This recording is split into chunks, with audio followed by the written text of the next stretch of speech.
your tour guide into discoveries. Coming to you live from the heart of America to around the globe via the World Wide Web, satellite, and podcast. Let's journey together into the realms of the known to the unknown in search of enlightenment, knowledge, and truth.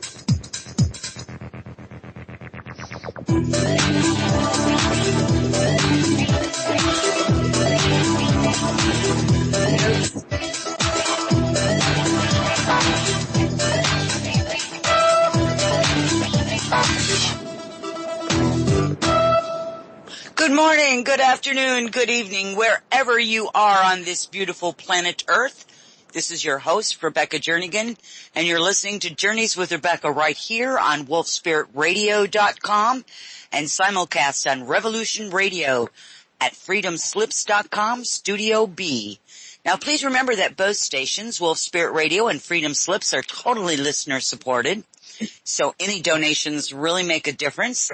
It allows all the wonderful show hosts and their guests to continue to provide the best and latest information. And, of course, it's not mainstream. Don't forget to visit my website. That's journeyswithrebecca.com. Check out the archives, upcoming guests and topics, classes and workshops that I offer, as well as setting an appointment for your session with me. As always, there's the newsletter for you to sign up. You can find that on the left sidebar on each page that you visit. And also I want to let you know I'm going to be doing a revamp of my website over the next few weeks. Be adding some audio content, some written content, and streamlining it a bit more. I'm also going to be getting my YouTube channel back up and working, along with a lot of other changes. So look for that. It's going to be pretty cool stuff. And speaking of cool stuff, I have a really, I love that.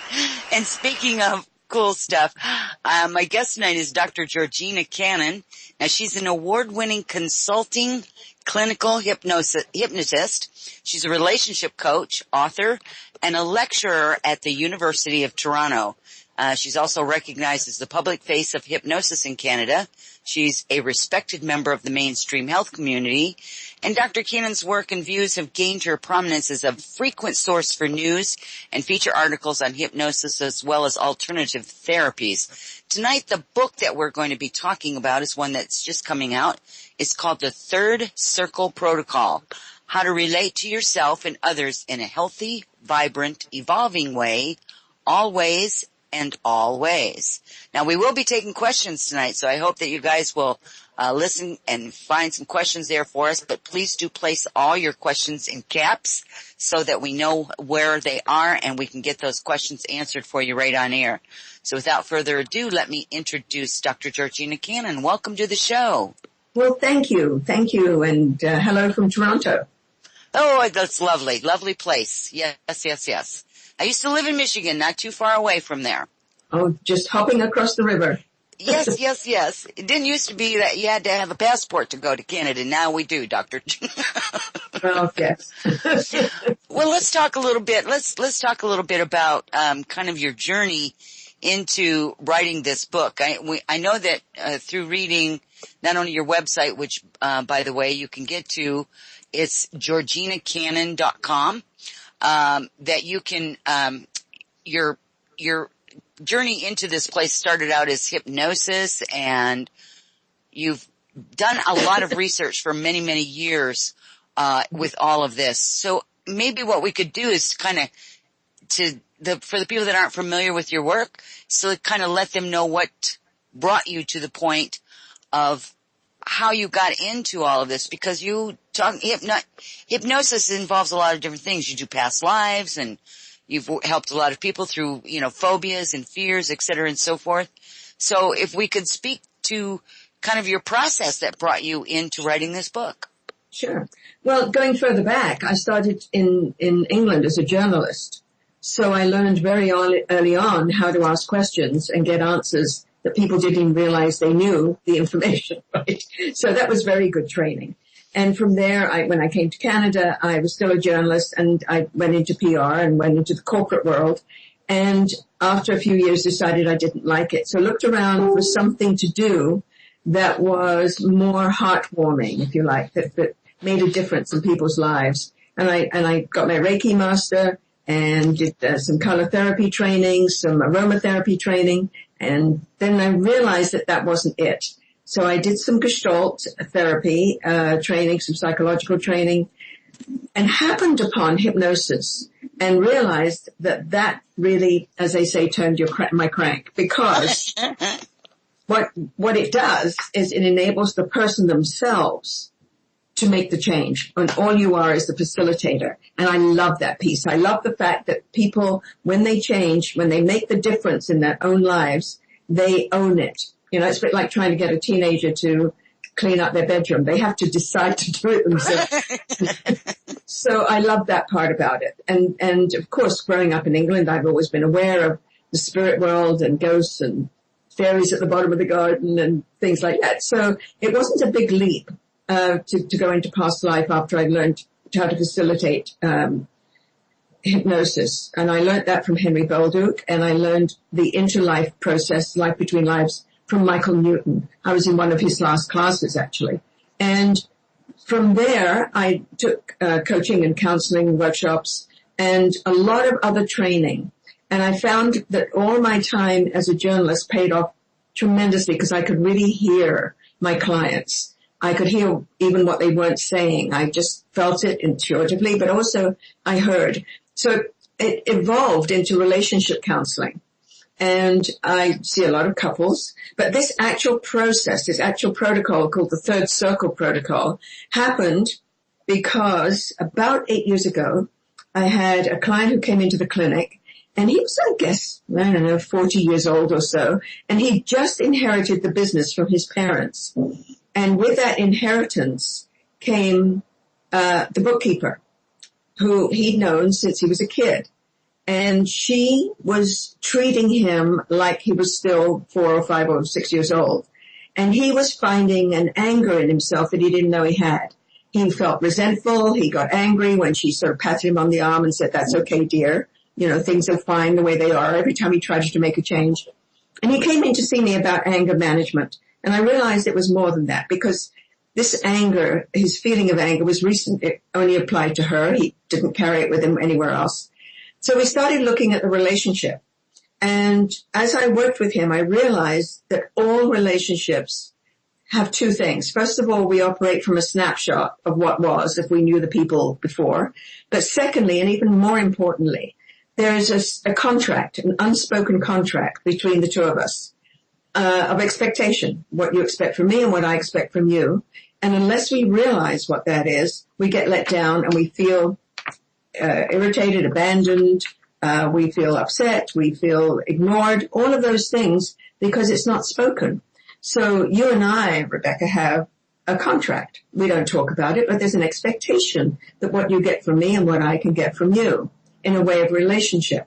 And whether we go to the supermarket and work with the cashier there, or whether we go see our physician, or whether we have a teenage kid that we can't seem to, connect with, it all works the same. It's all the same. It's about working with that third circle, that contract. You know, first of all, I'm just really quite amazed at some of the parallels that we've had here. I started out as a Reiki master and went Reiki, and then went on to aromatherapy and some color stuff and some crystal training. And I too have had some training in hypnosis, certainly not as a hypnotist, but in past life regressions. And I will tell you is that I had a fear of going over bridges. And this is how I tripped on it, right? I've told this story a few times on air, but I just couldn't drive over a bridge. I would just go through these panic modes and just be all crazy and just break out in a sweat. So finally I had to sit back and I said, somewhere along the way, this doesn't make any sense to me, because I've never fell off a bridge in this lifetime. Nothing like that has ever happened to me. Right. So I tripped along, and it's like you ask and you will receive. Then these two people that I met, were both hypnotherapists, and I took some training from each of those people and was able to overcome that fear and phobia I had of crossing a bridge. Right. I don't even think about it. So it's a valuable tool. I mean, there's just no two ways about it. let me tell you, I'm going to tell the audience, and of course I'm going to tell you, I looked at your book, before I invited you on, and I thought, we take for granted relationships. We do take for granted, again, with the sales clerk buying a pair of shoes, or the lady that checks you out, or the guy that checks you out at the grocery store stand, your doctor, your teenage child, which I've had 3. They're no longer teenagers. I've made it through that phase, But I think about all of this, and I've pondered it a lot, how we have relationships. I don't care how brief they are, but Right. You're absolutely right. There is an expectation. Yeah. And I think with your book, and I'm going to let you I actually was quite enthralled with your book, because it's not just a book you read. You put very specific tools in there for people to actually sit down and figure out what it is. Well, I feel that I'm holding their hand as they work through it. It's almost like they're in the clinic, Yeah, and I think that's the cool thing. It is like having you there. You're asking people to look at this and say, okay, how does this work? So I like the idea that you talk about you and me, and then there's the entity itself, which is the relationship, the third Right. protocol. Right. And, that's kind of mystical in its own sense, and most people don't look at life from a spiritual type of an aspect, which to me, that's what that is. It's a higher mindedness. That's viewpoint. right.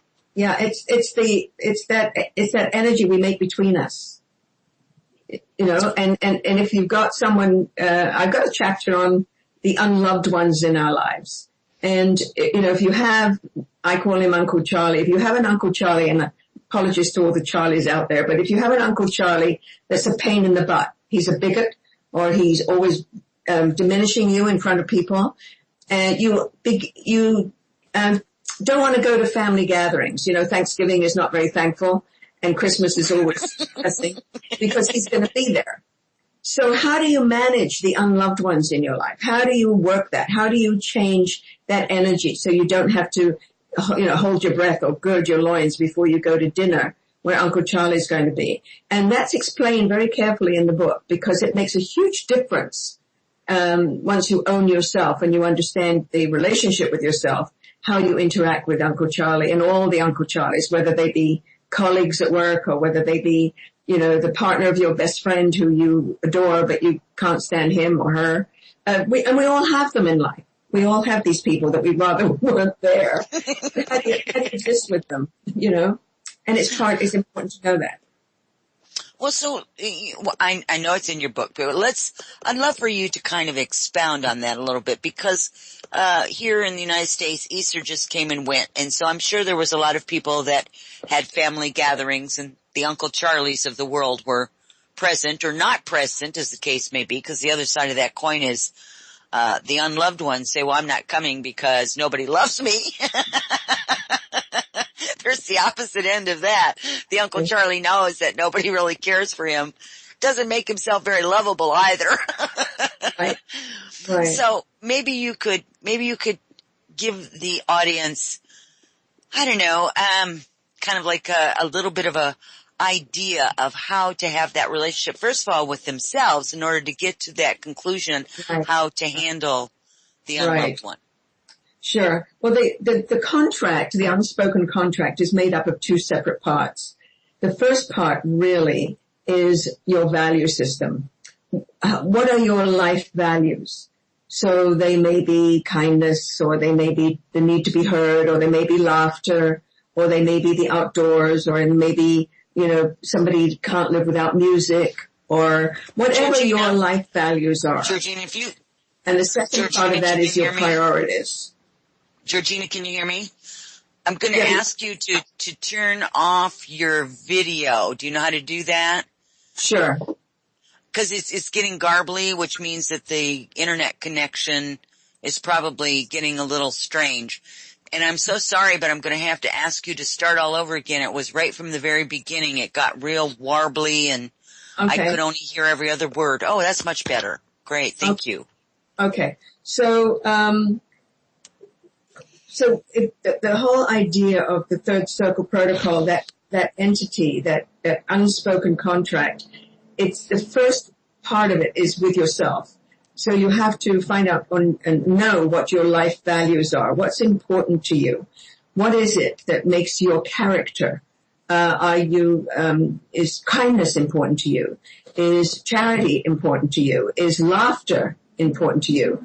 How about the need to be heard or respected or whatever it is that's important to you, your life values that you expect from others and you expect from yourself.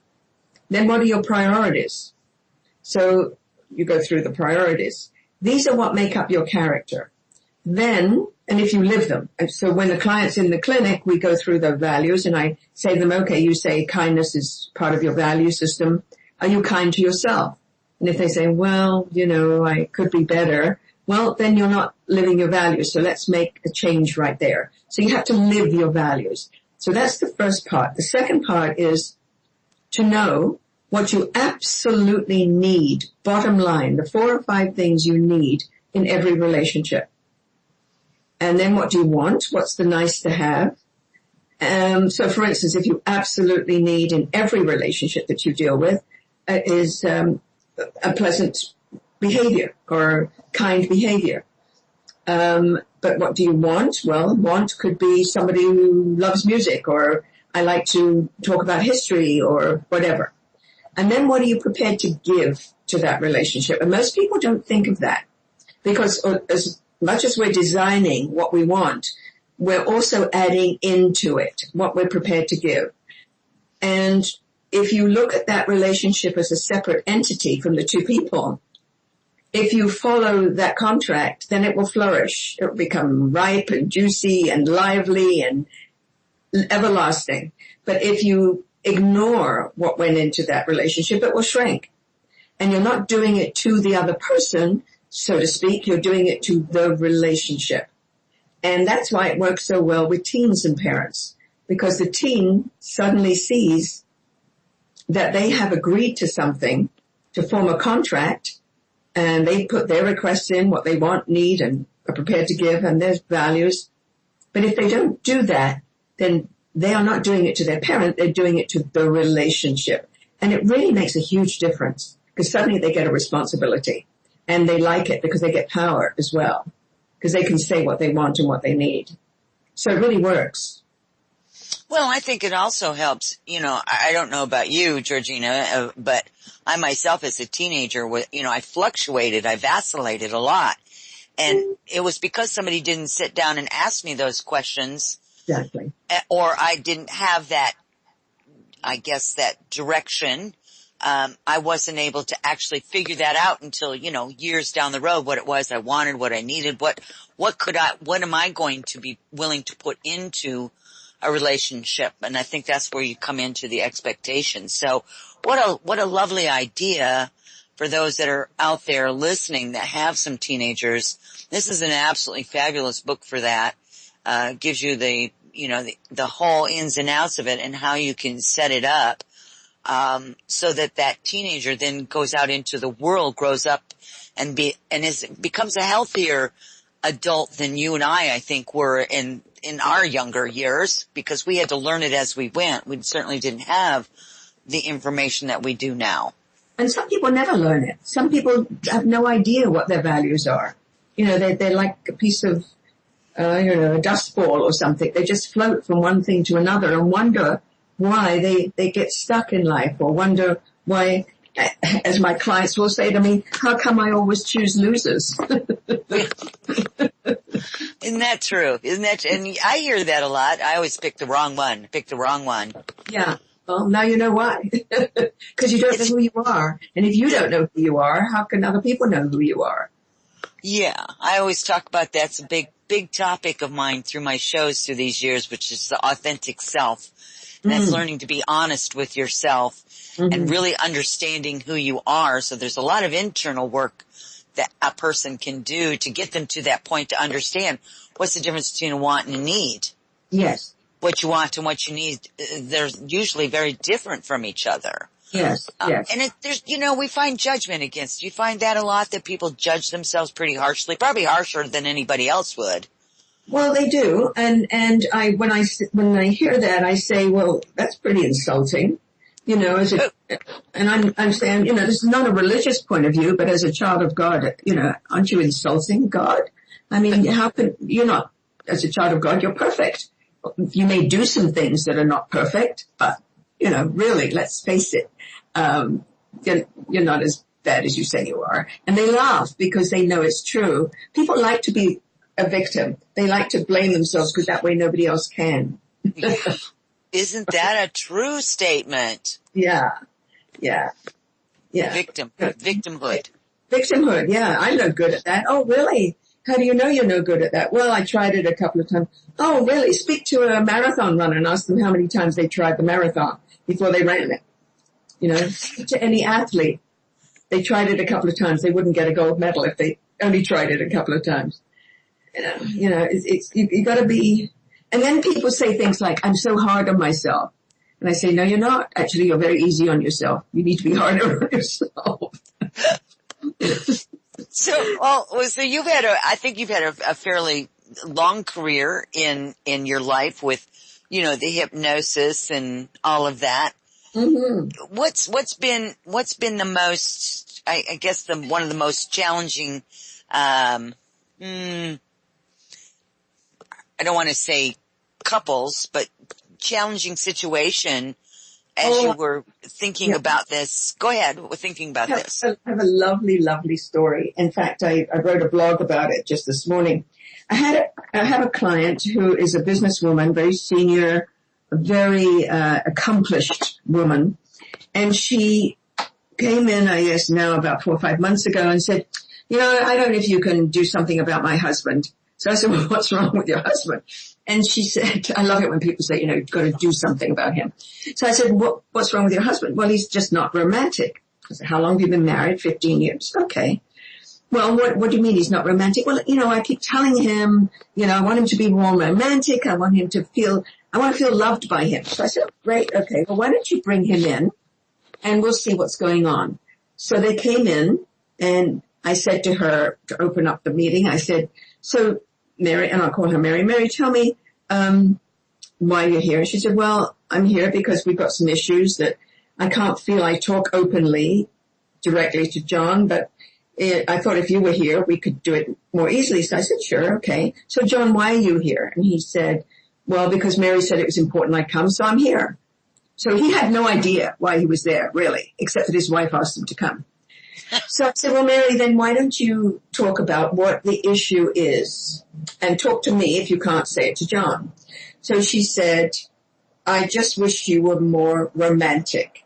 And he looked at her puzzled and he said, I don't understand. I buy you flowers every Friday night. I praise you for your cooking and I tell you, you look hot when we were going out. What else can I do? And she looked at him and she said, I hate your damn flowers. I don't like flowers. They die in 3 days. I don't like flowers. They're not romantic. I have to clean up the mess all the time. And she went on a rant. And he looked at her. His mouth literally fell open. And he said, now I feel like a bloody fool. He said, for 14 years, every Friday I bought you flowers. And you never said a word. Why didn't you say anything? He was furious. He got up and he was marching around the clinic room. And I said to her, why didn't you say something? And she suddenly shrunk into herself and became like a little girl. And she said, I was frightened of upsetting you, hurting your feelings. And he said, well, you've done a damn good job. I had a hard time not laughing, actually. And I said to her, why didn't you say something? And she said, I told you I didn't want to hurt his feelings. I said, well, how do you feel right now? And she said, I feel very stupid. He said, well, I feel stupid too. And they both looked at each other and started to laugh. Well, that didn't end the way I thought it would, Georgina. That's good, though, that they did that. Well, because she was feeling stupid and he was feeling stupid. For 14 years, he bought flowers every Friday thinking he was doing something brilliant. And every Friday she went, I hate flowers, but she didn't tell him.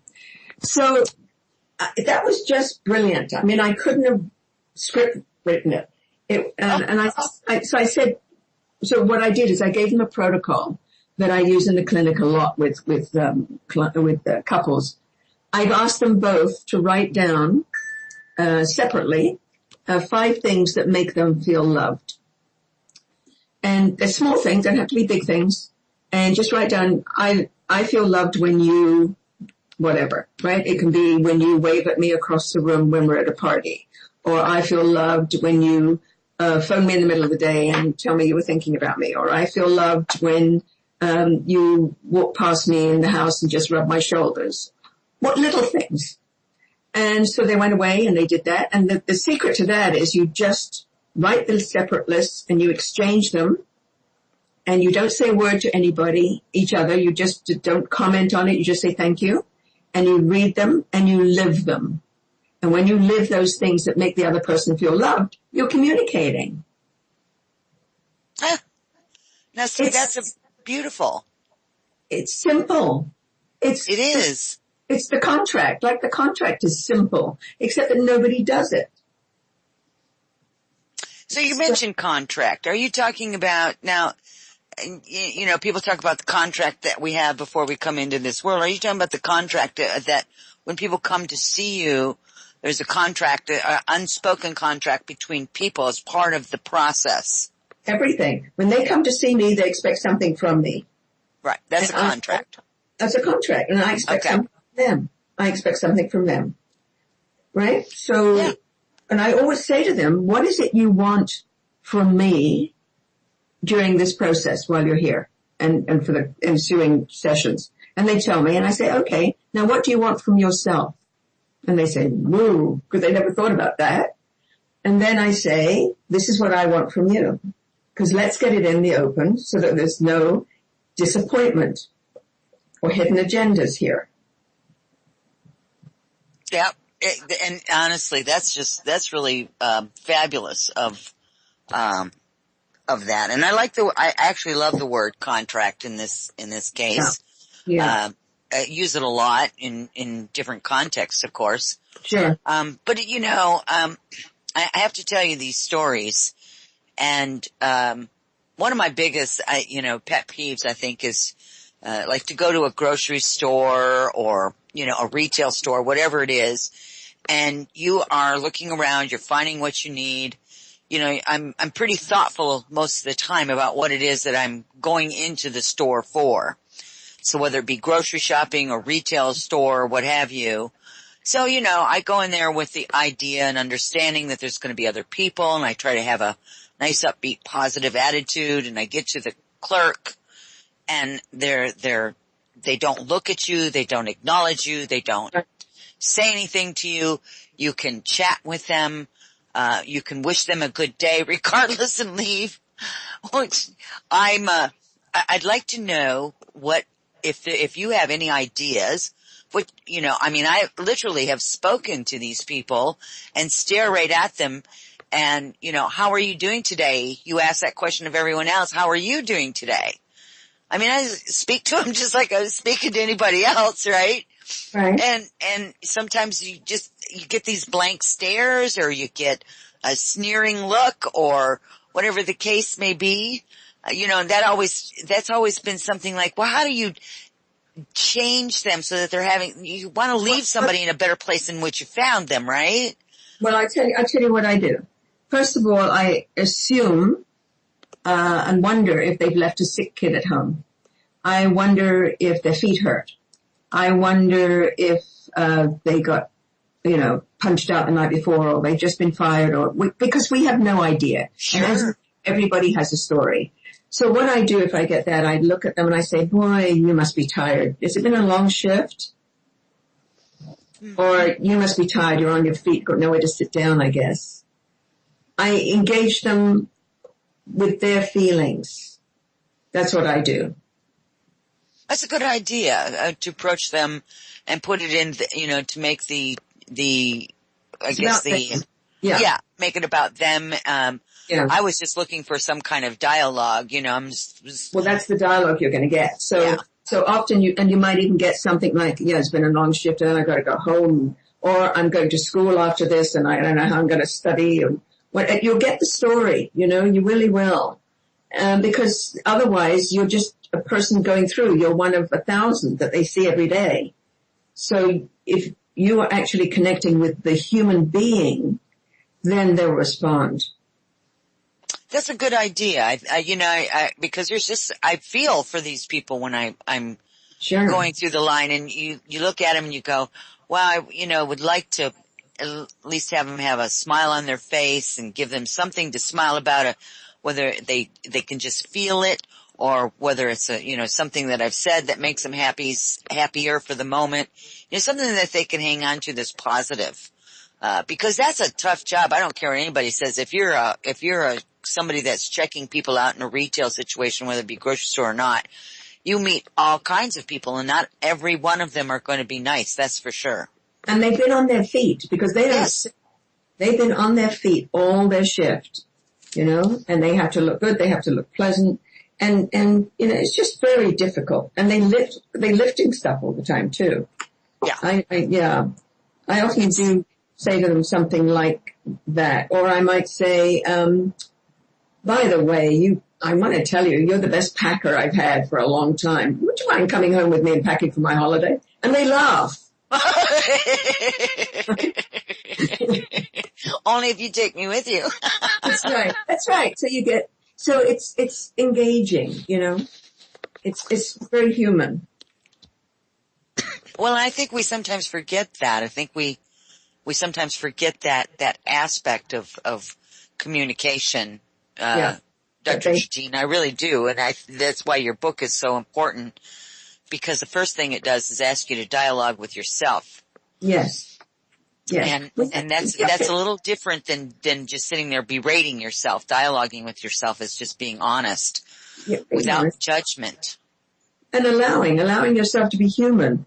And remembering that we have human needs. We all want the need for some amount of certainty in our lives, and variety and growth and significance. Everybody wants to be significant in some way to someone. And I think that's worth remembering. And I think that's universal. I really do. Totally. That statement that you just made, I think that's universal. Totally.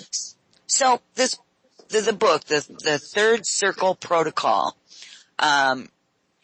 when you bring somebody in and you begin with these exercises, are you actually, at this point, are you in a relationship counseling position? What are you actually doing for them? I mean, are they just in there for counseling originally? And sometimes they'll come in and they'll say, how come I always choose losers? I think it's a past life issue. So I say to them, it may well be or not. So why don't I do some questioning and ask you some things about your early life, and let's see if it is. And if it is, we'll go there. And if it isn't, we'll deal with it in this life, because this life is the most important life. So whatever tools it takes to get you to a place where you choose good people in your life, isn't that the answer? And they say, well, yes, because I think some people like to do what I call a spiritual bypass. They don't pay attention to their behavior in this life. They blame everything on spirit or on past lives, or, well, if it's meant to be, it's meant to be, sort of thing. They don't take ownership. They they blame karma. They blame their mother, they blame karma, and they blame their boss. Yeah, I've heard that one a few thousand times, right? Right? I think we all have. And sometimes I think we even do it yet still on occasion ourselves. And that's that victimhood thing. It seems like that's something that really takes a lot of work.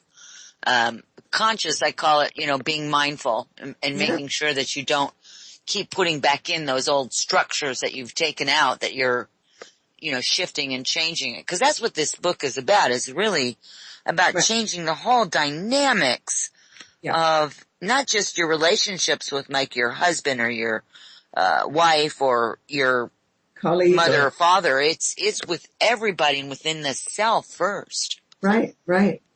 Yeah, because there's a huge payoff in being a victim, and you can blame everybody. You can not perform because you don't have no expectations except to fail.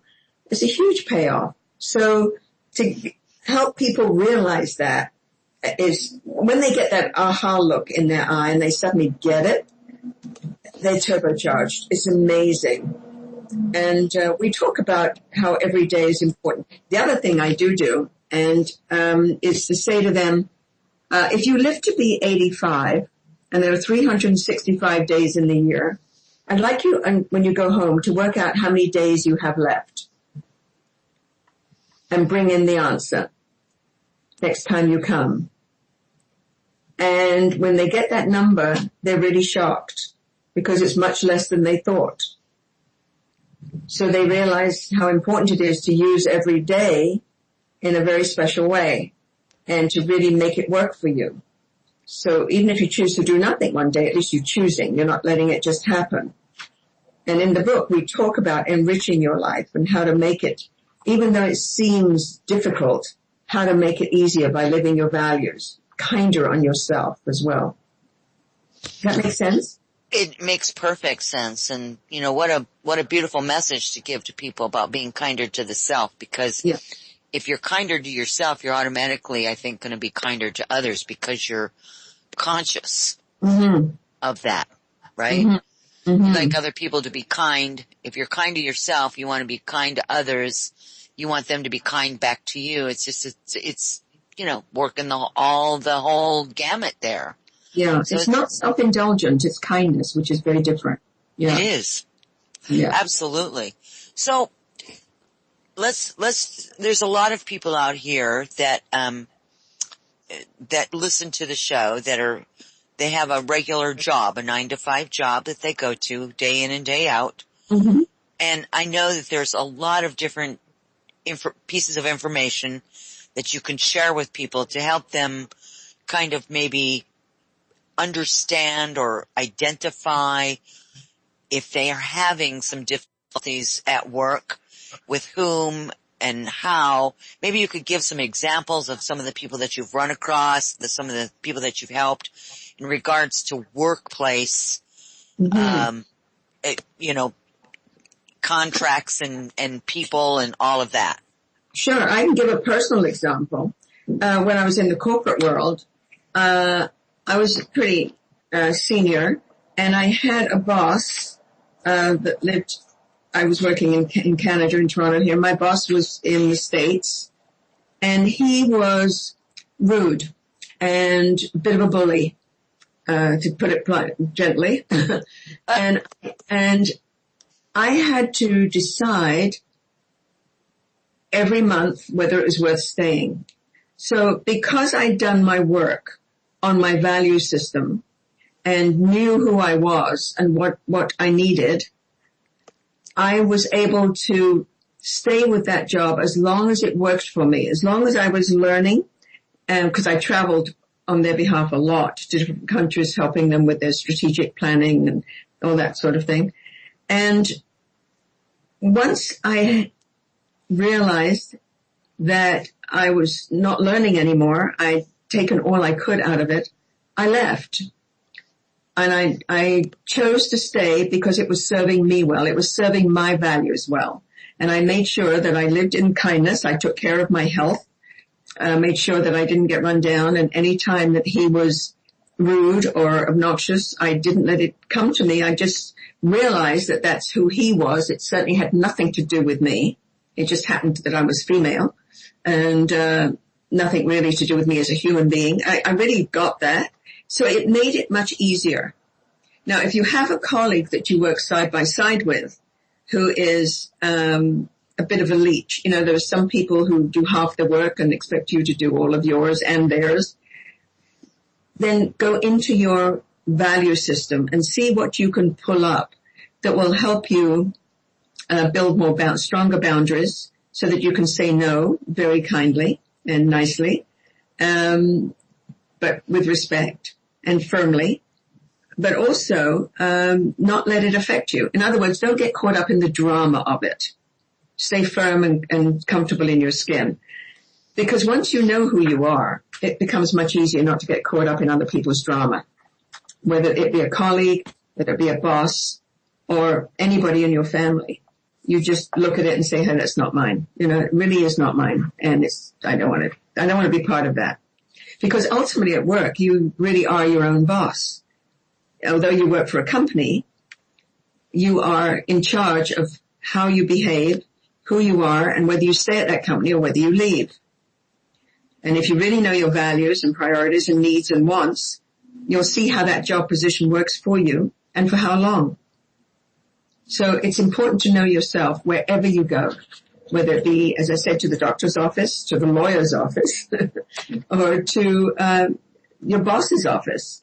If you really know who you are, this is not about arrogance. This is being comfortable in your skin and knowing what your value system is and what your priorities are. And it just helps. It's almost like a benchmark each time. You manage yourself. You realize that you're in charge of you and how you respond to every situation.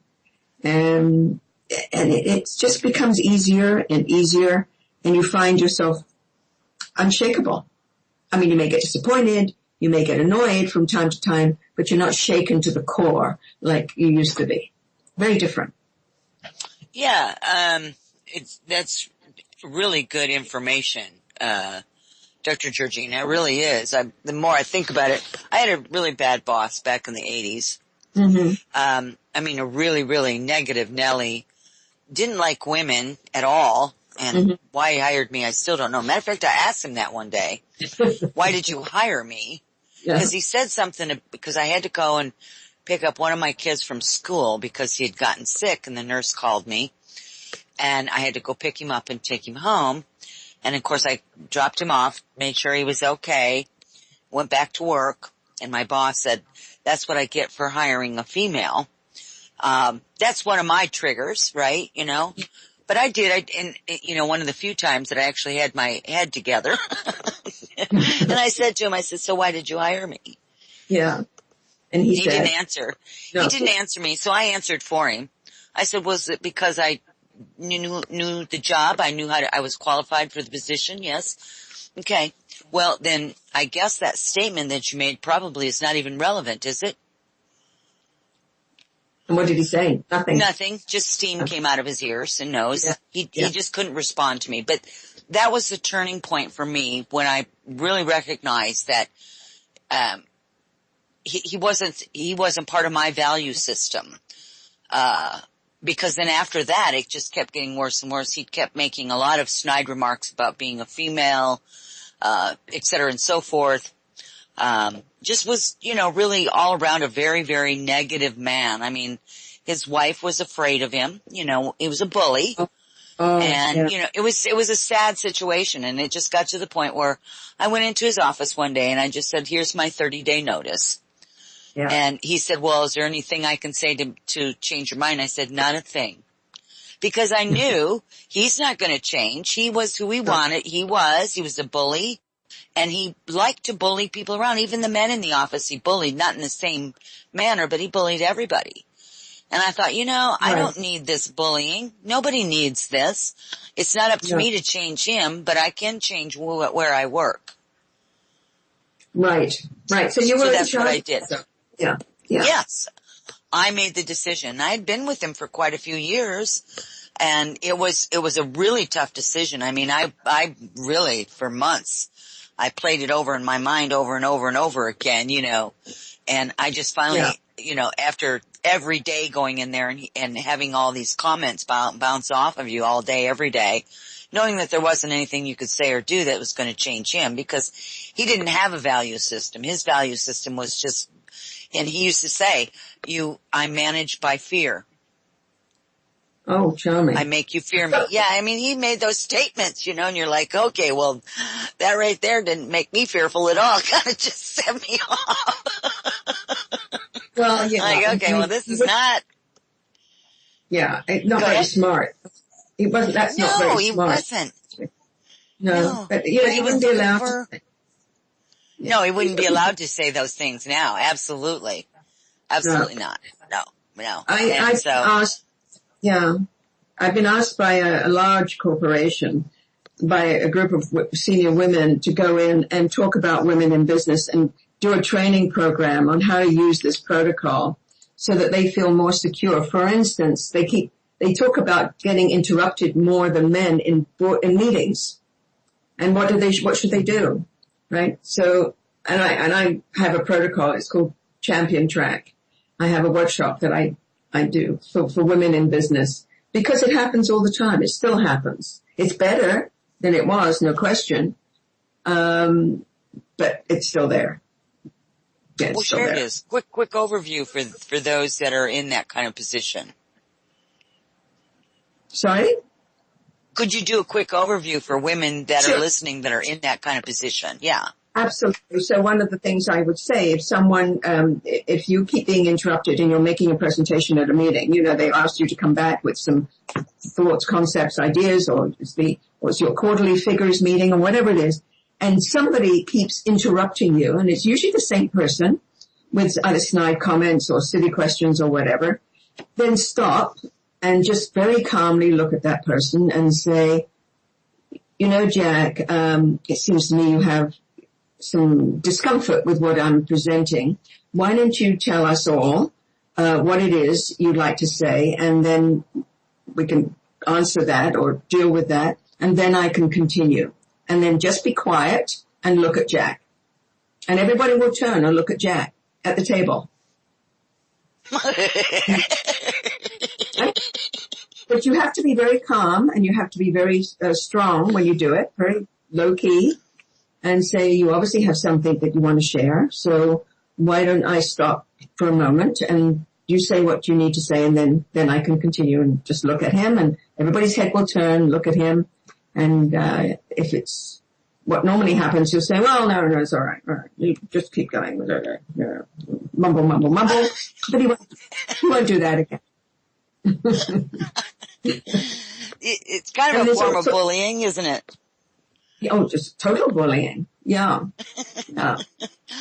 I've had that happen, and I've actually turned around and stopped what I was presenting and said, I'm sorry, was there a particular question maybe that I'm not answering for you? And right. Everybody turned around and looked at him. Face got red, and, steam was coming out his nose, but, it did stop that. But, it was an instinctive thing, because you have to try to be very professional when you're in front of people. You can't just be, willy-nilly, that's for sure. So, interesting. Right. I like that. Yeah. I like that. Good. Yeah. So there's a whole protocol of how to deal with meetings, how to take an idea to your boss that will make a change, how to sell, change ideas, so because women think differently and present differently. So you have to learn how to present in a way that is communication that's received to the men around the table. Now, the younger men are not so rigid around that, but, most of us are or were dealing with older guys who cling to their position because their position is their identity. And they're not going to let anyone else mess with that. That's part of it. I think you're right about that. I think that's a huge point in that. So when I'm looking at your book, and this is really, like I said, this is really a lovely, I've actually been pretty fortunate with some of the people that are writing books, you included, are being, instead of just writing about the information, you're actually structuring it so that not only do people have to think, but they have to really step outside of themselves and really get into what's important to them, that high-mindedness, that, that higher self thing, and being really honest. It's really fabulous. Right. On how you're doing that. What in this book did not make it into this book that maybe you could share with people? Because you talked about, what women specifically in business, that would be, we have a lot of women listeners, and it does help the men maybe to understand too if they're in that other category that maybe they might think that they could do something different as well. Mm-hmm. So what didn't make it into the book? Well, what didn't make it into the book is some of the more painful relationship issues that come through my clinic. People who have a hard time getting beyond their early life, that were either sexually or emotionally or physically abused. and carry that forward, so they have no trust in anybody or anything, including themselves. Mm-hmm. So there were stories around that. And I do a lot of spiritual work around that, to help them find their best self. And we label the best self separately. So if your name is Marianne, what would we call your best self? What's your best self? So they might come up with a name like, I don't know, Angela or Angel or something. So we work with that. It's slightly different work, but we still make a relationship between your best self and your day-to-day self. And they learn to slowly and gently move from one to the other until it becomes more of a habit. So they're retraining the neurons, if you like. The neuroplasticity of the brain is amazing. So they're retraining themselves to operate from their best self. You know, I'm so glad you brought up that whole point about the retraining the neurons, the neuroplasticity, because that's something that, you know, being who I am, that's how I see the brain. It seemed like this little electrical pulses, right? And as you're doing work, you can see where some of those electrical pulses start going in a slightly different direction, or they might have a slightly different feel to them.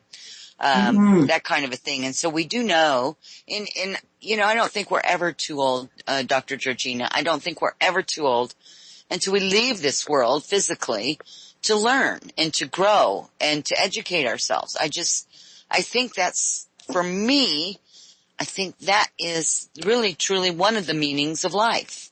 Well, that's your values. You see, that's an important value that you have. Some people don't have that. Some people think that they finish school and that's it, you know. But that's your value system. So that's why you do what you do, these radio shows. But ongoing learning, ongoing growth is part of your value system. So that's what makes you interesting. Oh, thank you. I don't think anybody's ever called me that before. Thank you.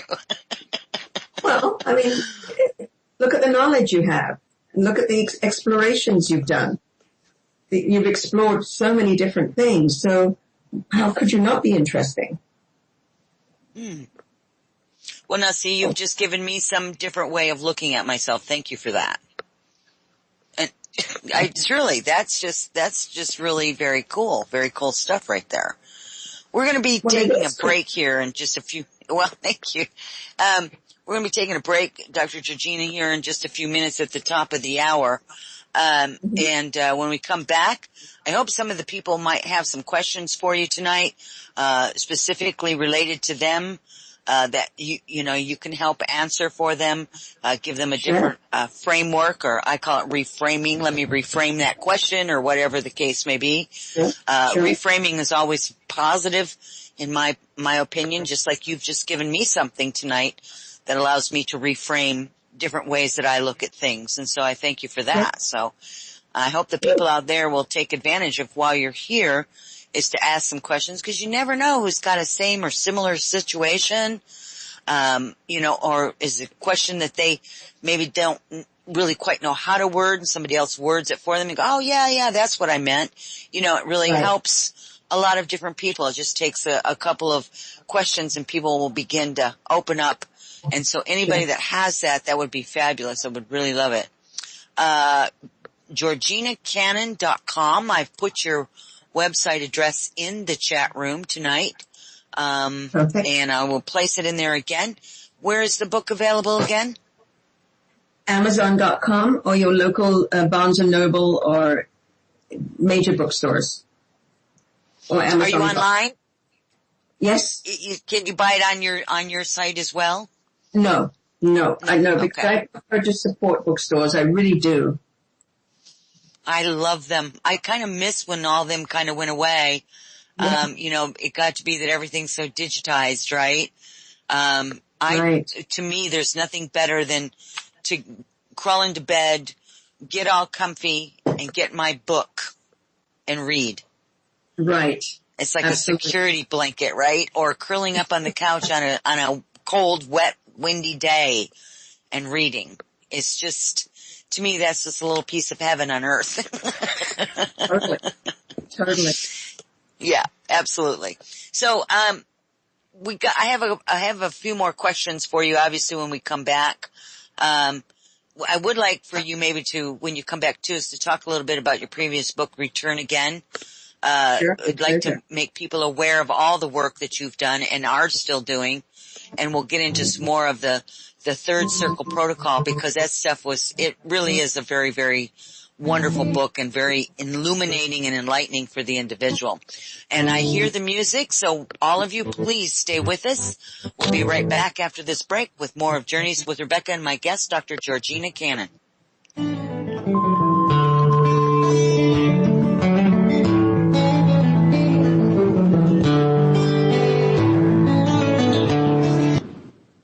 Welcome back, everybody. You are listening to Journeys with Rebecca. This is your host, Rebecca Jernigan. We are on wolfspiritradio.com and also Revolution Radio at Freedom Slips, Studio B. And I'd like to just let everyone know that my wonderful, fantastic friend and producer, JP, has been just such a soldier today.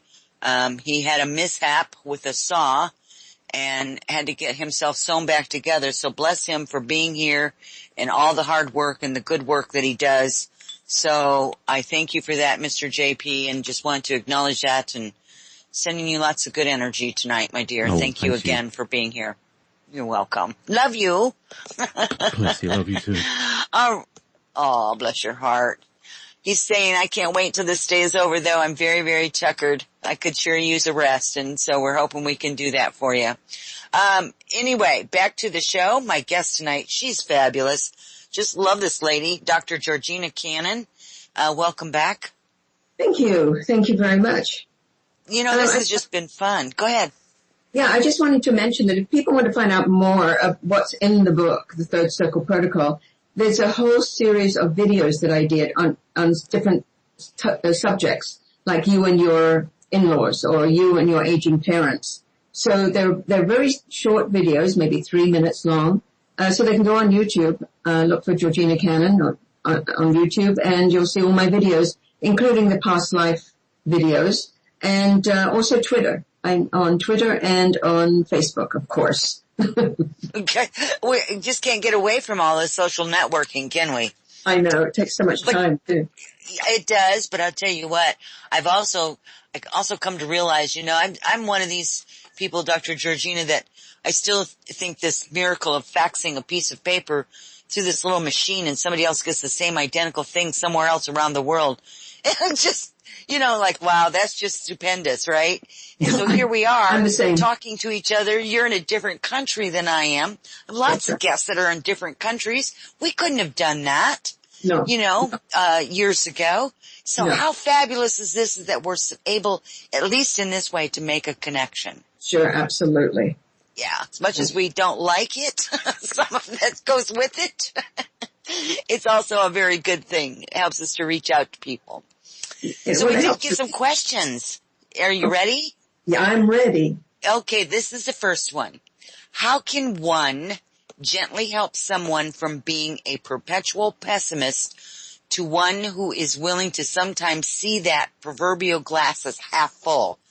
Not to reverse their behavior, but to help them more.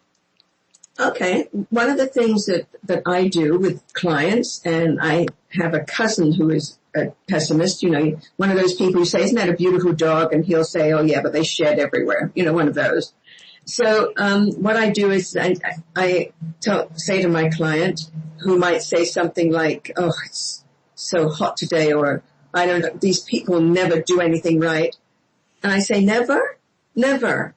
I tell you what, let's have a game here. Think of one thing they do right. And they get, oh, please don't play that game with me. No, seriously, let's see one thing they do right. Did they match their shoes this morning when they put them on? Did they, brush their teeth? You know, help them find something, and then they end up laughing at themselves. And I find that's a great pattern breaker, because once they realize what they're doing, and you say, oh, really? Nothing. Or whatever, you highlight that thing that they've said, they start laughing at themselves and they realize that they've gone back into that pattern. I find that really helps. That's actually excellent. Okay, so I have a question for you kind of along those same lines. Mm-hmm. I call them the contrary people. Yeah. The people, let's say that you've known these, it doesn't matter who it is. But I have people that I know that I call them contrary.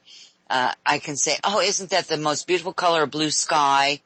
And then they'll come back and they'll say the sky isn't blue. But the week before, they may have said the sky is blue, but because you said it, now all of a sudden the sky is not blue. Right. I call them contrary people. I just really don't know what to say to them. I just kind of scratch my head. Well, this is what I teach my clients who have, for instance, maybe in-laws that are very contrary. Or, the people that say what you should be doing. You should do it this way.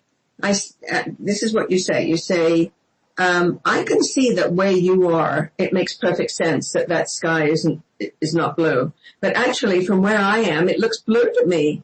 But from where you are, I can agree that from where you are, it probably doesn't look blue. Yeah. So that kind of just stops that, right?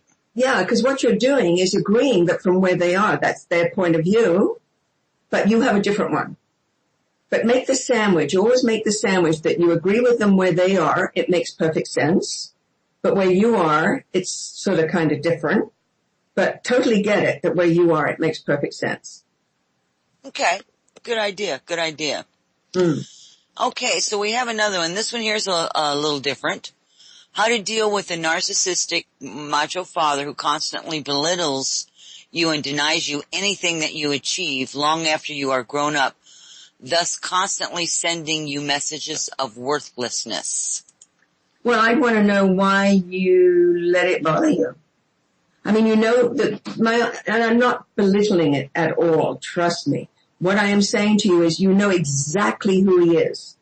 The good news is that you know totally who he is. He's really a narcissist who has to make you small so that it makes him feel better. So you know that. So why is it a surprise? Why don't you receive it and just go, oh yeah, here he goes again? Why is it such a problem after all these years? I can see it being a problem growing up. It's a terrible thing to do to a child. And I can see it definitely being a problem as a teen and maybe young 20s.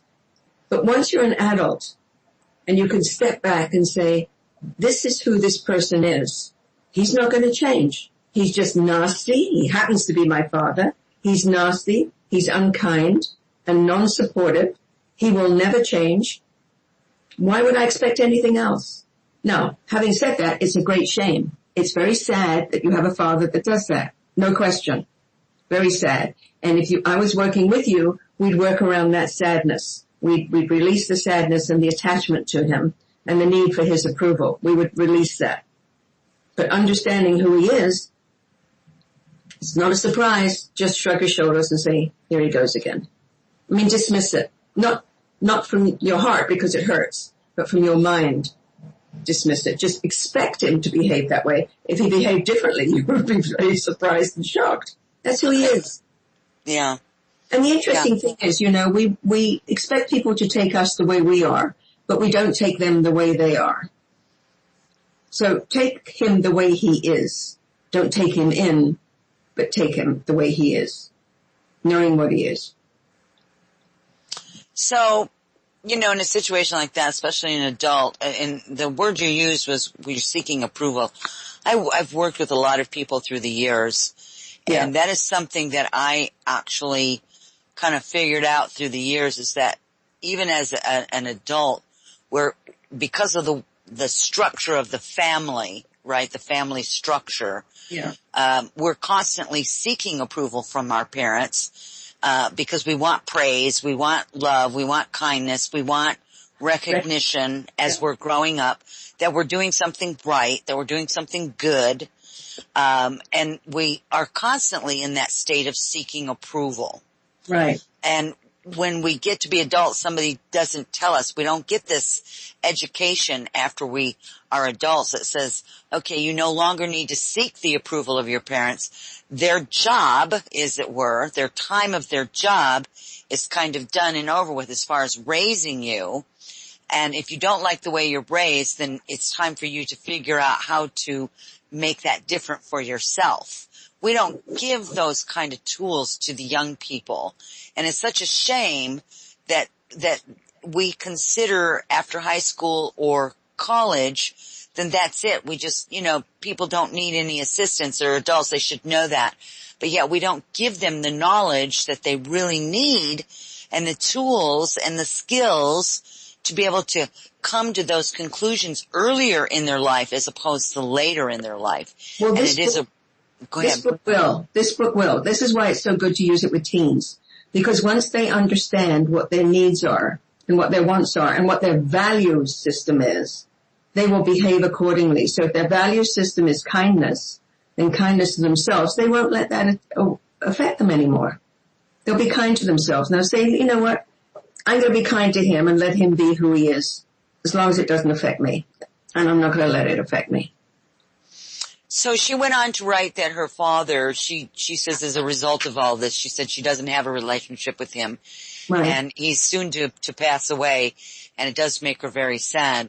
Sure. I think, and maybe I'm wrong here, Dr. Georgina, but I think she needs to make some peace with the fact that he was narcissistic and a bully and a macho guy and all of that, and that it certainly doesn't, it's not anything that she has done. That's just the nature of who he chose to be in this life cycle.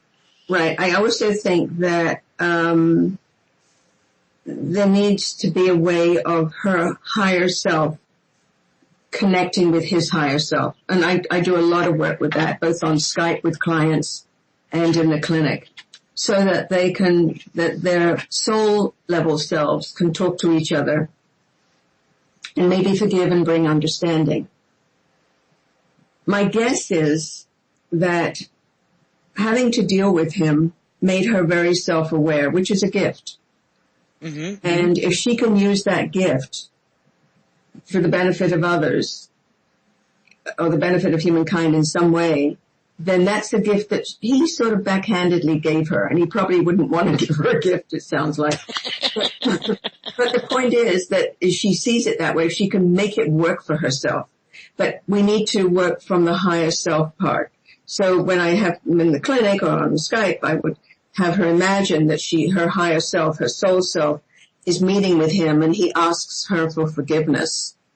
And then she maybe looks behind him and sees his father, and maybe his father treated him the same way. So sometimes it's generational, and the forgiveness is profound when you work at that level. So maybe she can find a spiritual teacher or helper like you, Rebecca, that can help her with it. And, I'd like to share a story. I've never shared this information with anyone before, Dr. Georgina. But I will tell you is that I had a pretty crappy childhood. Mm-hmm. And my father died when I was quite young. I was like 15, almost 16 when he died. He was a very abusive man. And, my first husband, was a man almost like my father. I mean, sure. It was just like, it's like I woke up one day, somebody just woke me up and it was like a cold bath over me. Mm-hmm. And I went in and actually met with my father, mm-hmm. on a soul level, like you were speaking with. Right. And this was just something I did naturally. Yeah. And, I looked at him and I said, I don't understand why you were like that. And the first thing out of his mouth was forgive me. Mm.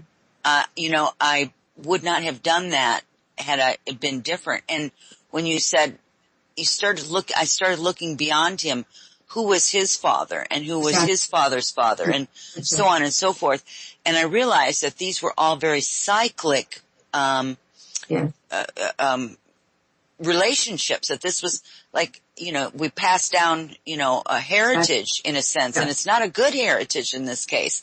Right. But if you can break those cycles in this life cycle, in my opinion, and I could be wrong, I mean, I'm not on the other side yet, and not in any hurry to do that either, but, I'm just saying, I think that we can literally break these cycles on a permanent level so that if we decide to come back, that's one less thing that we have to experience because Sure. we've learned from it. And again, we get back to that, changing the neurons, changes the DNA, it changes all of that. Right. So, and you're right, it is a gift. My father gave me one of the greatest gifts ever. Mm-hmm. No question. Yeah. Yeah. No question. I mean, none of us would be who we were. And we just somehow have to find a way, and it's up to us to find a way, if necessary with help, to let it go so that it no longer affects us, because it's not about us. It's about them. And if she can find a way to do that, either with your help or my help or someone's help, then so be it. Exactly. And it's learning that is getting to the point that, and how I kind of measure that for myself, Dr. Georgina, is when somebody brings up topics like that or situations like that or, my father or whatever, I don't get that twinge. I don't have an emotion, negative or positive, one way or the other, when that's brought up. Just nothing. Yeah, right. No, it's something that happened. It was there. Yeah. It's a memory, but there's no longer any emotion to it. Right. Not being triggered. That's a big one. Yeah. It is. Yeah. Oh, it is. It's huge. And I think we can do that in many cases when we look back in our childhood. Here's what I propose, Dr. Georgina. I think we should get a copy of this book to every high school student and their parents across the globe. I think that would be a great idea. First of all, the teachers would get a different kid in the class. Yeah. Because the kid would feel empowered and understand who they are. Exactly. And there'd be a different relationship. Wouldn't that be cool? Yeah. I've always said we just do a huge disservice to our young people that are getting ready to leave the high school situation. They're really not prepared for life. No. They may be prepared for continuing education in a particular field, right? An area of knowledge or something of that case.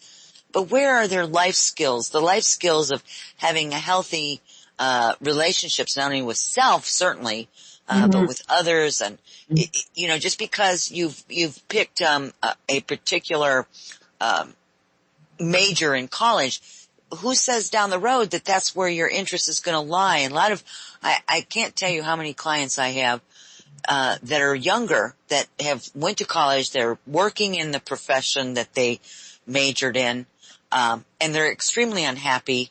They want to change, career paths, but, and they wanted to do it in college, and it's almost always across the board, and they say, but I couldn't do it because my parents paid so much money for me to go there and blah, blah, blah. You know the case, right? The story.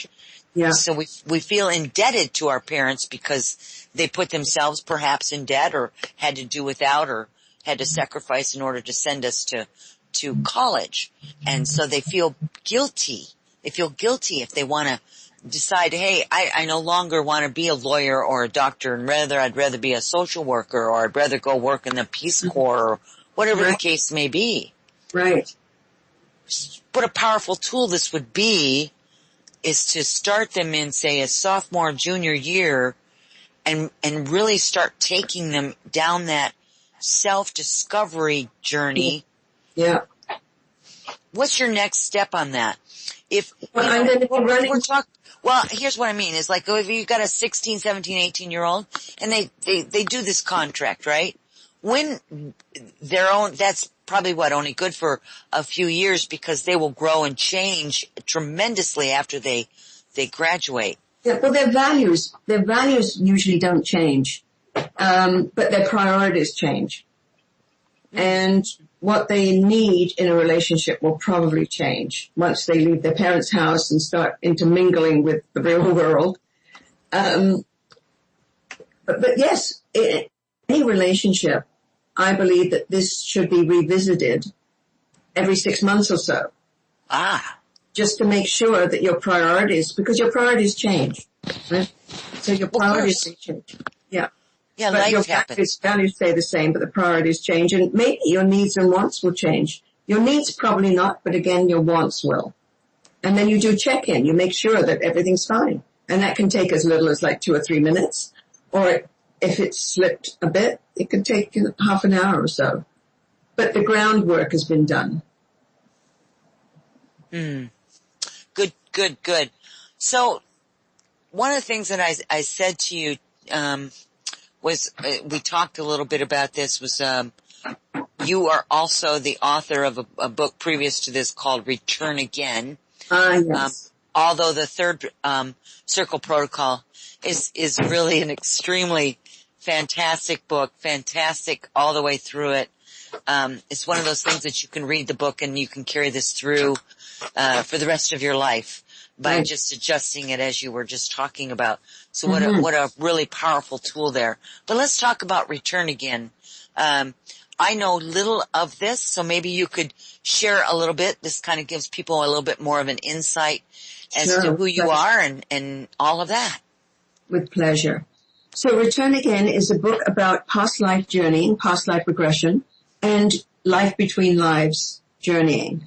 So it gives some some case histories of people in the clinic, clients who've come in, and also talks in depth about the journey of the interlife, which a lot of people don't know. They might understand and know something about past lives, where we take on other bodies and other roles so the soul can learn and grow and evolve. But the interlife is where you literally leave the body and become pure spirit. In other words, your soul is going home. And this is awe-inspiring. People often weep when they take this journey. And you meet your soul circle, the people maybe that you travel with from lifetime to lifetime. You go to the laboratory where you learn to manage your energy differently. Or the library where you learn about past lives and the lessons you've learned over time.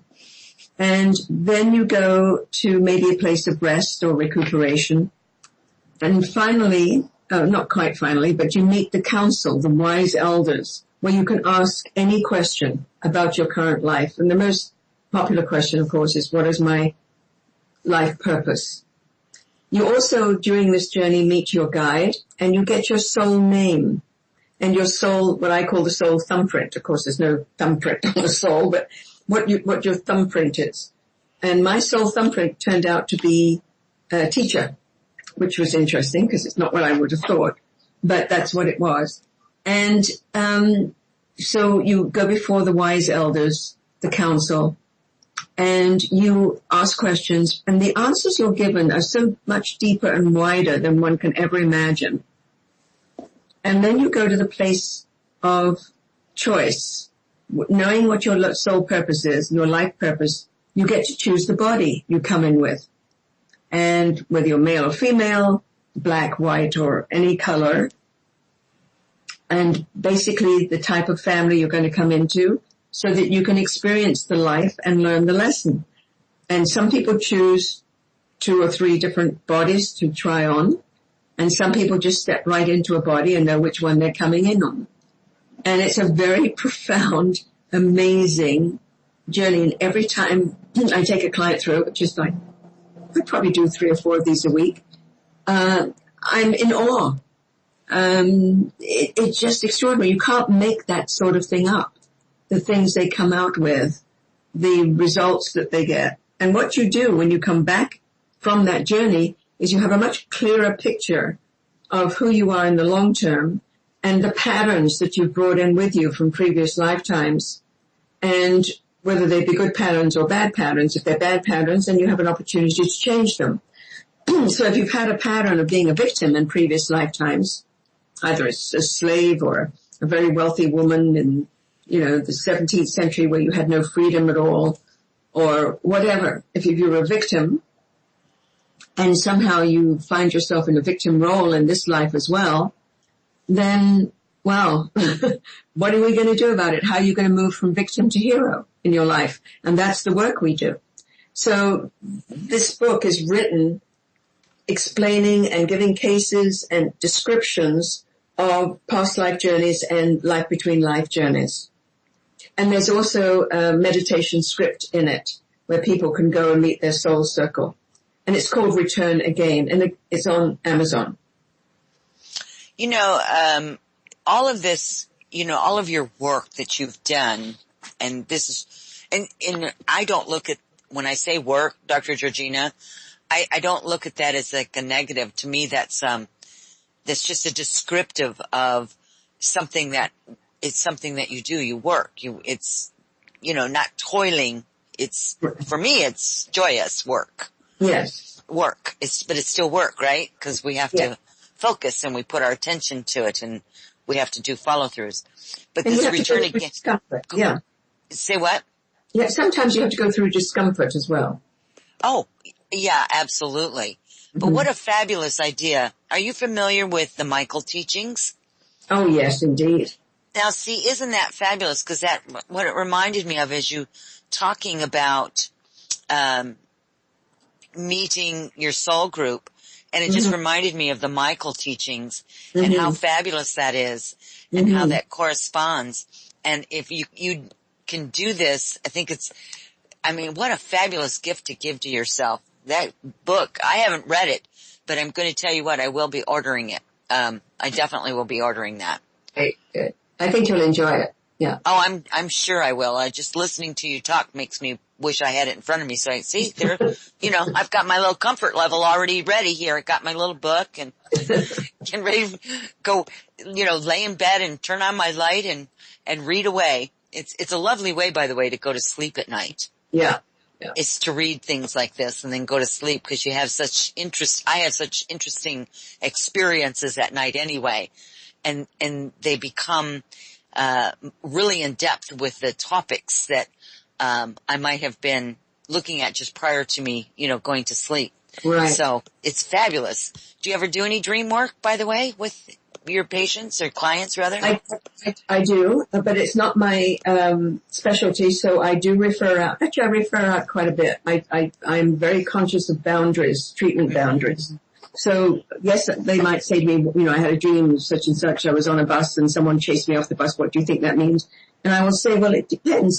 I see it this way, but I tell you what, I've got a person that I can refer you to that's what they do. They interpret dreams. They've got Jungian training, and so, yeah, I refer out on that. I also read cards, but I don't make that a big deal because I'm not a card reader. I just use my connection, as we all do, to the universal consciousness and just use those as a focus. But my main role is to work as a catalyst for change for people. I love what you just said, that you work as a catalyst for change for people. I think that's a huge statement because just in this book alone, you've given people a ton of different things that can trigger that catalyst, that can make that catalyst come to life and make that change, that permanent change. I think we all could use a lot of assistance in the whole relationship thing, and not only how we dialogue with ourselves, but certainly how we dialogue with others, whether it be verbal or unconscious or subconscious. Yes. If we can retrain ourselves to become better versions of ourselves, if you will. Your best self. Your best self, yes. Yes. What a great thing we can do for each other and for ourselves, right? Absolutely. I think that's what we're kind of heading for. I think that's what this kind of, some people call it the new age and, whatever. Yes, the shift in consciousness. And more, I don't know about you, but more and more I hear people talking about some of the most interesting things that you never would have heard people talk about, like karma and, past lives and things like that, just in the most mundane places. Yes. And people that you wouldn't even expect, you go, God, it just kind of, I don't know, it makes me want to just kind of skip down the street, although I don't do that. I have done that, but I don't do it very often. Right. I'm one of those, however, I will admit, Dr. Georgina, when I'm in the grocery store, if they're playing a really good tune, yes, I might bebop down the aisle. Yeah. I do the same. Good. With Excellent. the shopping cart, and it's sort of nice to use it as a partner. Yeah. It's all good, right? Yes, indeed. And I would like to encourage the audience, if you have any more questions, please definitely write those down and get those to us before we run out of time here tonight with my fantastic guest. She's such a wealth of information and a nurturing spirit, who's also very down to earth. So any questions would be wonderful, welcome, and please don't forget to put them in caps. Now, Dr. Georgina, I asked you a question earlier about some of the stuff that didn't make it into the book. Mm-hmm. And you said a lot of it was more difficult. It wasn't as uplifting, obviously. Right. And as positive, and not that this book is, rainbows and unicorns. It's not. It deals with being honest. Yeah, it does. It's a real book. It's about reality. Yeah. But certainly you don't want to bring in, some of the people that you've had, some of the clients as kind of comparisons to what you're talking about, because it can be detrimental in some ways. If somebody's reading it, then they can get kind of maybe freaked out, especially if they haven't had some of those issues. But you talked a lot about, go ahead. Yeah, I've had couples who, when they go through the process, really decide they're not going to stay together. And sad as it is, it's a closure that is kind and gentle and respectful of each other. And what happens is they go away from each other knowing who they are, each one of them, who they are and what they want in the future. So they leave whole. They are not torn asunder. They're not torn apart. They are very aware of who they are, and the fact that their values and priorities are just so different, and their needs and wants are so different, that they probably should never have got together in the first place. But they did, because chemistry was strong, and he was a good dancer and she was hot, and they decided to get married. But ultimately, 3-5 years into the relationship, it's just not working. And once they go through this process, and we really work it, they respectfully say, we do better apart than we will ever do together. So that's the piece I didn't put in the book in great depth. But I did mention it, but I didn't put it in great depth. But the good news about it is that they leave with respect for themselves and respect for the other person. They're not yelling and screaming and blaming. It's an understanding that this just wasn't meant to be or shouldn't have been.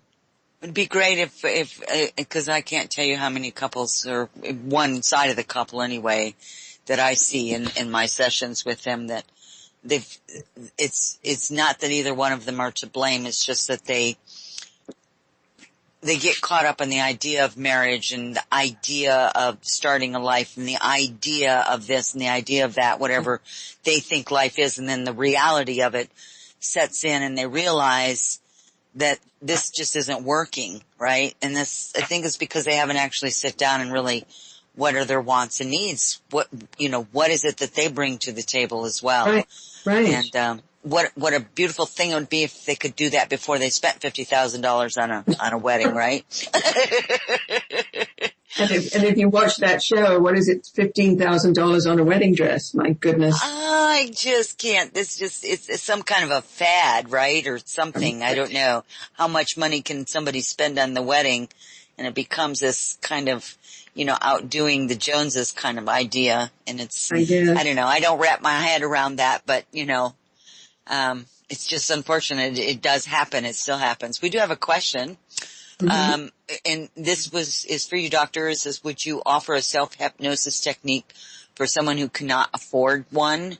Do you have any ideas for somebody for self-hypnosis? Well, it depends. Yes, the self-hypnosis, actually, you know what? Let them email me. If they email me, I will send them a self-hypnosis script. If they email me and tell me what it is they want it for, I will email them the script. That's the gift I give them. Wonderful, wonderful. Okay, well, I have your email address here as well. Do you want me to go ahead and post it or no? Sure, Georgina at georginacannon.com.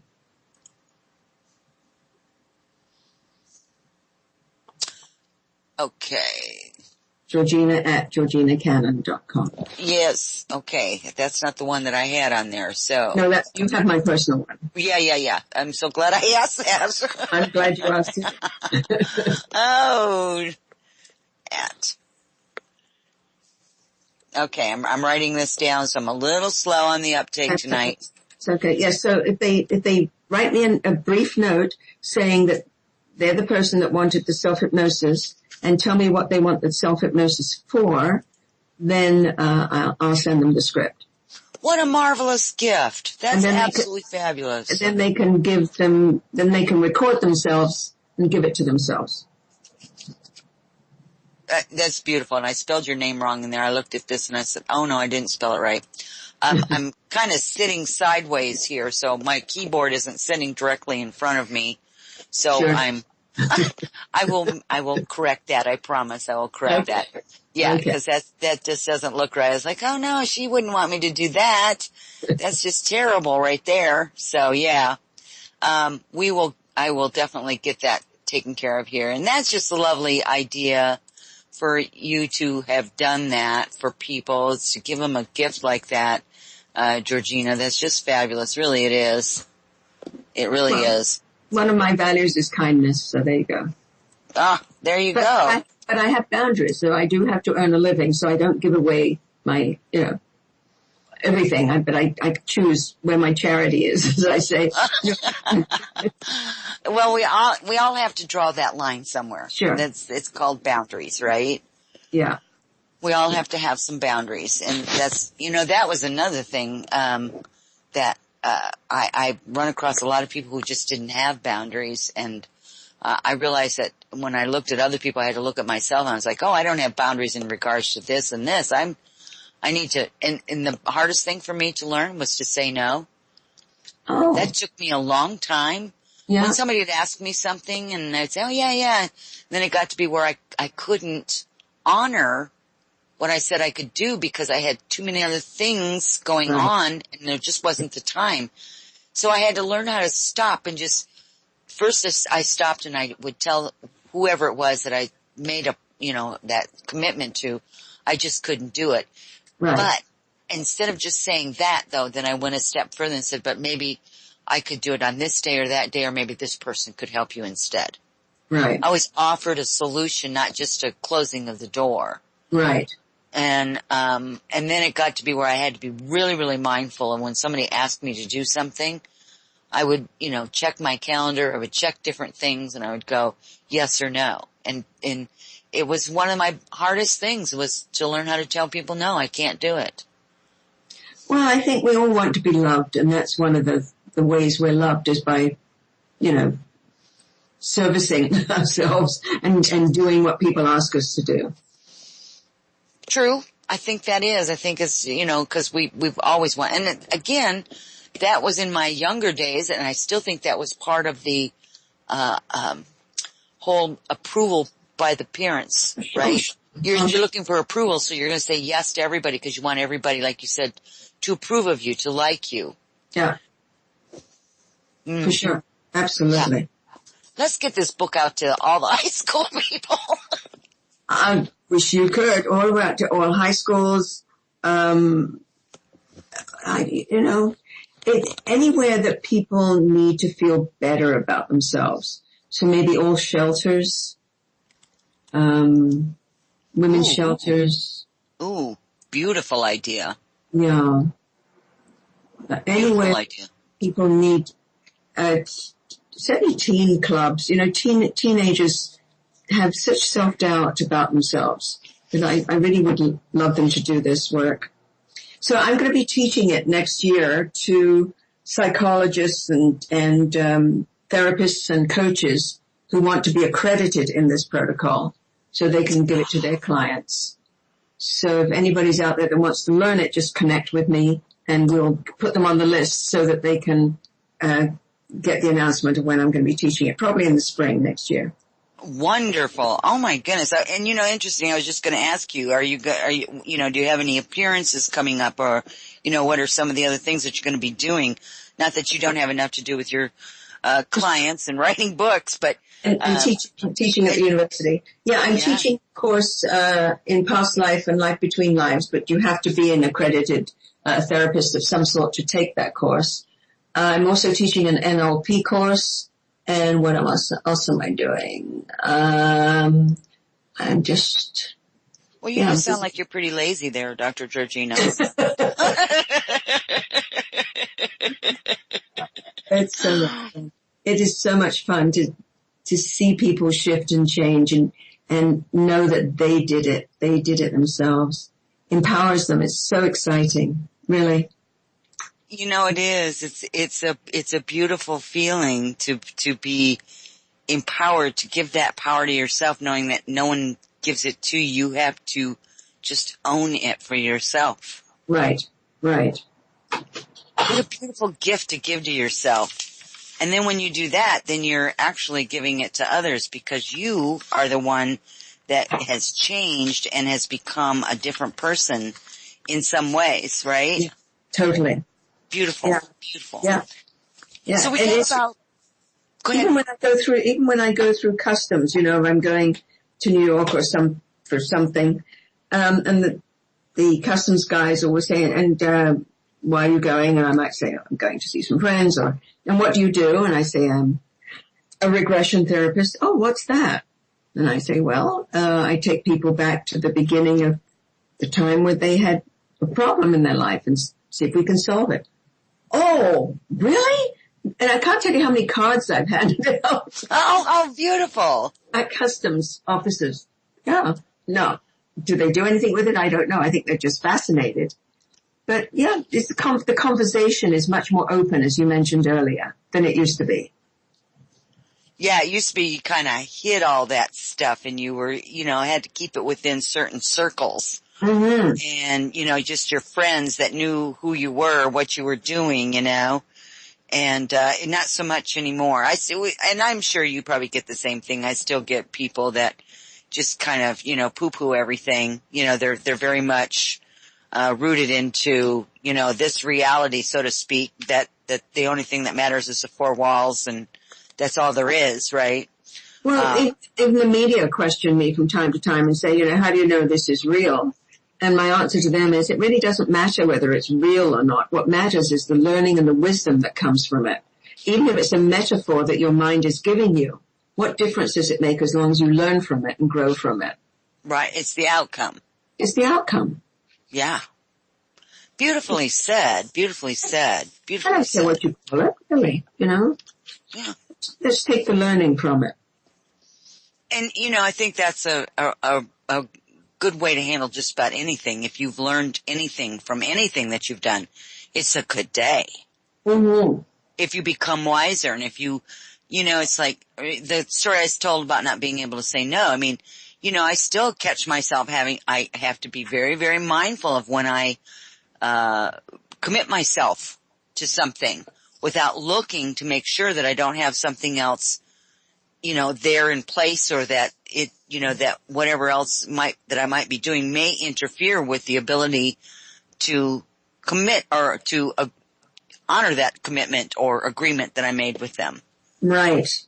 So it changes my dialogue. Well, I think I could, but in case I can't, here's another option. Right. Boy, I tell you, that was funny. Yeah. It was a humiliating. I have to tell you, I was just humiliated. And then I had to grow out of that as well. When I figured out that I was just overcommitting myself. Of course, it's been 30, 40 years ago, not like recent. And, I was like, oh man, look at all the people that that won't be able to trust anything I say because I didn't honor it. And, so I would look those people back up and try to explain to them, look, I just, overcommitted. And some of the people I couldn't, obviously. I mean, these are just things that just, as life went forward. But that was the other point of that I wanted to make with that is, I shouldn't have been humiliated. What I should have said was, okay, well, that's what I did. Now I don't want to do that again anymore, Right. Yeah. Human. We're all human. Well, I think we have to embrace our dark side as well as the light side because we're all everything, right? We're all kind, we're all not so kind, and we're all smart, and we're all stupid, and we're all everything. So, but it's the piece we choose to use of ourselves each day that make us who we are. So if you choose to be kind, that part of you, then you'll use it. If you choose to be smart, then you'll be smart. If you choose to be accident prone or graceful, then whatever you choose, because we're everything. Oh, you're funny. Just this beautiful. My mother used to call me Grace because I was very clumsy. Yeah, and then when you said that, I was like, well, that became mindful of me. I became mindful of that, so that I was watching where I went. And then come to find out I actually needed glasses. Oh boy. Yeah, that's my story. Okay, so we seem to be back on Studio B. Rebecca, are you with me? Yes, you are. I am. Hello, we're back for a moment. And there's Georgina. Thank you sorry about that. Well, I don't know where that came from. But okay, so how much more time do we have? Hello? About 5 minutes. 5 minutes? Okay, great. Yeah. But Dr. Georgina, if you need to go, I'm okay to finish off the rest of the show. That I'm going to leave that up to you. It seems that we were interrupted. Okay, that would be terrific if you wouldn't mind, because I don't mind. If you will, before you leave us though, please give out where your book can be found and how to get a hold of you again and your website address before we let you go tonight. Sure. Bless your wonderful heart. You've just been a joy to work with. Thank you. Thank you. You too. Okay, ready? Yes. Okay, so everybody can reach me at www.georginacannon.com or on YouTube, on my channel there, or on Facebook or Twitter. But definitely check out the videos on YouTube and get some insight into more understanding of the book. And the book, The Third Circle Protocol, is available on Amazon.com and at your local bookstore. And if you buy it from Amazon and you like it, please leave a review. I would love that. And if you need to connect with me, you can reach me at georginacannon.com. Oh, Dr. Georgina, thank you so much and blessings to you, my dear. I have had such a wonderful, joyful time with you tonight. Thank you so much. Oh, you're very welcome. Thank you. All right, honey. Good night. Good night. All right. And Dr. Georgina will be going to have her cup of tea, I think, at this point. And we have just been truly honored to have her here on the show tonight. JP, I just want to make sure that you're still doing okay. Yeah, we're okay. Here on the other side of pond. There was a bit of, it's been a funny day, Rebecca. Do you remember Cliff? Do you remember I you used to have Cliff High on the show? And he was talking years ago about Swiss cheese internet. Yes. I think this is it. That we get random breaks in it. And those holes might get bigger. You never know. Well, there's times, JP, when I'll be sitting here, there doesn't seem to be a cloud in the sky or no storms anywhere, and then all of a sudden just blip, it goes away.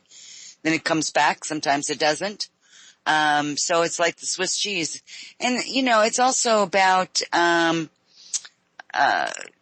the idea of the new energies that we're in and the technology that we're using. If you stop and think about it, is pretty outdated in comparison to other technologies such as your phones, your iPhones and TV sets. I mean, gosh, they get a new one every 6 months, it's brand new technology. But yet we're working with an internet that, was built how many decades ago? So, I think that's part of it, and the new energies as well as the old outdated technology. I know that they're working on some new things. There's new ways of getting to the internet. I don't have all the information, but I'm looking at having a guest on that might be able to bring us some of that information. I think it'd be kind of cool. Sounds like you're talking about the grid. The CERN, CERN and the... I love that. Yes, I do. Yeah, well, you see, when they built CERN and all the other CERNs all around the world, they they had so much data that they couldn't process it all in one place. So what they had to do was distribute all the different processing centers and send the data across an incredibly high-speed internet-type grid, but like 1,000 times faster. That's called the grid. And that's what we're not getting, but that's what they get, if you see what I mean. Yeah, so there you go. So think about that for a moment, if you will. And if you're not angry, you will be if you think about it long enough, right? Yeah. Well, again, I'm so sorry about your accident today It's that you just had. a flesh wound. I Come here, know, I'll but bite your legs off. it still is kind of draining. It's draining on the system, and It was a shock. I have to say, I do feel the shock of it, like in my body, and it's like, don't go near things. Like, don't go in a car that's driving fast or something like that. Get this really kind of, tenderized feeling. Anyway, so it's good that, I live on my own. Nobody can help me. So that's fine. Thank you for the visual. Love you, JP. I really do. Bless you. You know how I describe things. I do. And it's very graphic and it's very, illuminating at the same time. It's very descriptive, shall we say. Slightly disturbing. Yeah, it can be. You said it. I didn't. Anyway, this has been a real fun night. It's been a fun night tonight. It certainly has. And, I was really interested in what Georgina's talking about because, and, like yourself, we're all involved in this kind of thing. And it's always good to have more, tools as well. Thank you very much. I'll let you say that. Absolutely. And listen, everyone, I thank everyone for sticking with us and staying with us. And my lovely guest tonight, Dr. Georgina Cannon, was fabulous. And please don't forget to check out my website, journeyswithrebecca.com. Until we meet again, where your life's journey leads you. Many blessings, everyone, and good night.